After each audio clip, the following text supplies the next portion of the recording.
Yes, nikianza na gazeti la Mwanaspoti habari kubwa ukurasa wa mbele nasema usajili kafu. Mastaa 4 wapishana Yanga. Rekodi ya msubiri mzizi Ufaransa. Ni nani na nani ambao wanapishana Young Africans? Nani anatoka, nani anaingia? Nenda kasome. Lakini pia ikumbukwe tukirejea kwenye ligi kuu ya NBC Mei 13, 2025 majira ya saa 10:15 jioni katika uwanja wa KMC Complex, Young Africans atakuwa nyumbani akimkaribisha Namungo FC. Hawa ni Southern Killers wa waji wa Kusini. Mambo yakaweza kwenda namna hiyo, lakini pia Soa mwenye mabao 11 awaleta vigogo Afrika Dar es Salaam. Na hii ni mara baada kuwa na kiwango kizuri katika michezo aliyoicheza, akiwa sasa nafasi ya 3 katika orodha ya wafungaji ambao wanafanya vizuri katika ligi kuu ya Tanzania bara. Lakini pia bao la Simchimba la toa bodi ya ligi. Limefanyaje hilo bao la Simchimba? Nenda kasome kwa kina zaidi. Lakini pia dakika 90 zenye majibu matatu. Mchezo wa Simba Sports Club leo majira saa 10 kamili jioni dhidi ya Mashujaa FC katika uwanja wa KMC Complex. Ni majibu gani atakwenda kutokea kwenye mchezo huo? Nenda kasome. Lakini pia habari nyingine nasema Arsenal yachomolewa kwa PSG. Kwa namna gani imechomolewa? Kasome ukurasa wa 15. Lakini pia ikumbukwe kesho Jumamosi majira ya saa 1:30 jioni Arsenal atatoka nyumbani akipiga dhidi ya Bournemouth, kiwakaribisha nyumbani, na hii ni mara baada kutoka kupokea kipigo cha bao 1-0 dhidi ya PSG. Lakini pia EPL leo Ijumaa Manchester City dhidi ya Wolves majira ya saa 4 kamili usiku uwanja wa Etihad. Lakini pia gazeti la Machinga Sport habari kubwa ni Young Africans kuwa bingwa wa muungano, yaichapa JKU bao 1-0, yabeba kombe kwa mara ya 7 tangu lilipoanzishwa. Bao pekee la Max Nzengeli limefanya Young Africans iweze kushinda mchezo huo, mchezo ambao ulikuwa ni mgumu kwa kila upande, lakini ukaweza kuamuliwa na quality ya mchezaji mmoja. Lakini pia habari nyingine nasema Simba Sports Club uso kwa macho na Mashujaa leo KMC Complex. Ikumbukwe Mashujaa wameahidiwa pesa endapo wataifunga Simba. Ni kiasi gani? Basi nenda kasome katika gazeti hili la Machinga Sports Club. Lakini pia habari nyingine nasema Rodrigo mguu pande Real Madrid. Huyu ni kinda wa kikosi cha Real Madrid.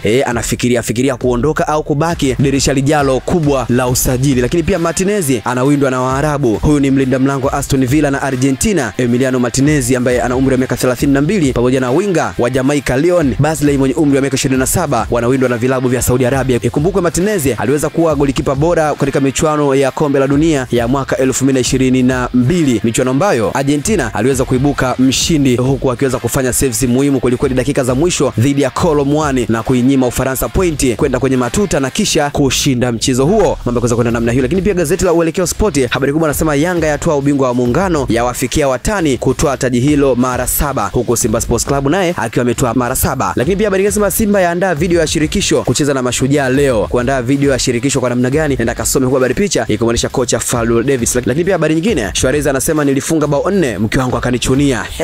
Alimchunia kwa nini? Alifunga timu yake au ilikuwa namna gani? Nenda kasome kwa kina zaidi gazeti hili la Uelekeo Sport. Sina mengi, sina la ziada. Uwe na Ijumaa njema. Jina langu ni Hamza Saifu. Instagram @Haseche. Usahau subscribe, kulike, kushare na comment ili uwe wa kwanza kupata taarifa hizi pindi zinapokuwa zimejiri.